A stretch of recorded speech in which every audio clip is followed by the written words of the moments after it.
பழத்த ஆட்டியப்பட்டாங்க பார்த்தீங்களா? அவங்களுடைய போட் பார்த்தீங்கன்னா, அந்த வில்லன் கிட்ட மாட்டிக்குது. அவ்வளோதான் அவங்களுடைய கதை முடிஞ்சுச்சு. ஸோ அடுத்தது நம்ம ஹீரோ எங்க போறான்னு பார்த்தீங்கன்னா, அந்த மிதக்கும் நகரத்துக்கு தான் போறான். ஸோ அங்க பார்த்தீங்கன்னா, ஏதோ ஒரு பெரிய கேட்டு போட்டு மூடி வச்சிருக்காங்க. அதுவும் இந்த மிதக்கிற மாதிரியே ஏதோ ஒரு கேட்டு தான். அது போக இங்க இருக்கிற எல்லாமே பார்த்தீங்கன்னா, தண்ணியில மிதந்துட்டு தான் இருக்குது. தேவையில்லாத பொருட்கள வச்சு யூஸ் பண்ணியிருக்காங்க போல. அது போக கேட்ட திறக்கணும்னா நம்ம ஹீரோ கிட்ட ஏதாவது இருக்கணும். நம்ம ஹீரோ பார்த்தீங்கன்னா, கொஞ்சம் இத காமிச்சு நான் ட்ரேட் பண்ண தான் வந்திருக்கிறேன் அப்படின்னு சொல்ல, அந்த கேட் மேல இருக்கிறவங்களும் கதவ திறந்து விடுறாங்க. இவனும் பார்த்தீங்கன்னா அதுக்குள்ள போறான். ஸோ என்ன நம்ம ஹீரோ கொண்டு வந்திருக்கான்னு பார்த்தீங்கன்னா, சுத்தமான மண்ணை கொண்டு வந்திருக்கிறான். ஏன்னா மண்ணுன்றது ரொம்ப ரேட் விலை போகும் போல. ஏன்னா யாருமே அந்த அளவுக்கு சீக்கிரமா மண்ணை பார்த்துட முடியாதுல்ல.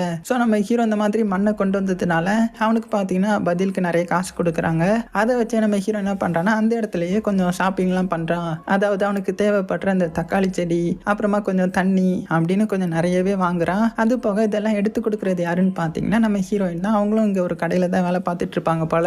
ஸோ நம்ம ஹீரோ இதெல்லாம் வாங்கிட்டு சரி நம்ம கிளம்பலாம் அப்படின்னு சொல்லிட்டு அவனுடைய போட்டுக்கு ஏறலான்னு வரும்போது, அந்த இடத்துல இருந்த ஒரு ஃபேமிலி வந்து நம்ம ஹீரோ கிட்ட, நீ தான் என் பொண்ணு கிட்ட தப்பா நடந்தியா அப்படின்ற மாதிரி கொஸ்டின் கேட்குறாங்க.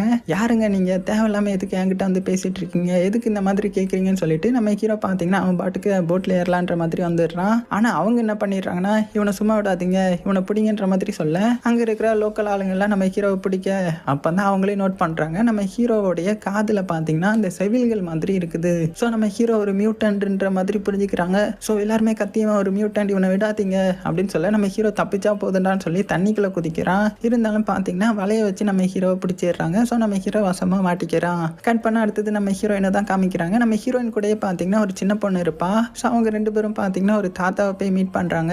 அந்த தாத்தா வந்து ஒரு சயின்டிஸ்ட் மாதிரி. ஸோ இப்படி இருக்க நம்ம ஹீரோயின் என்ன கேட்குறான்னா, இந்த லேண்டுக்கு போற வழியை கண்டுபிடிச்சிட்டிங்களா அப்படின்ற மாதிரி கேட்குறான். ஆக்சுவலாக சொல்ல போனா அந்த சின்ன பொண்ணு இருக்கால, அவளுடைய முதுகுல பார்த்தீங்கன்னா ஒரு மேப் மாதிரி இருக்கும். கூடவே 2-3 நம்பர்ஸும் இருக்கும். ஸோ இங்க இருக்கிற எல்லாருமே என்ன நம்புறாங்கன்னா, இந்த சின்ன பொண்ணுடைய முதுகுல இருக்கிறது ஒரு மேப் தான். அது என்ன மேப்னா அந்த லேண்டுக்கு போற மேப் தான் அப்படின்னு நம்பிட்டு இருப்பாங்க. இங்க நம்ம ஹீரோயினும் பார்த்தீங்கன்னா அந்த லேண்டை கண்டுபிடிச்சிட்டிங்களா அப்படின்னு கேட்டதும், நானும் ரொம்ப நாள் ட்ரை பண்ணிட்டு தான் இருக்கிறேன், ஆனாலும் என்ன கண்டுபிடிக்கவே முடியல, ஆனா கூடிய சீக்கிரம் நம்ம கண்டுபிடிச்சு அந்த இடத்துக்கு போயிடலாம் அப்படின்னு ஆறுதலா பேசிட்டு நம்ம ஹீரோவை பார்த்து, யார் இவன் அப்படின்னு கேட்டதும், இது எவனோ ஒரு மியூட்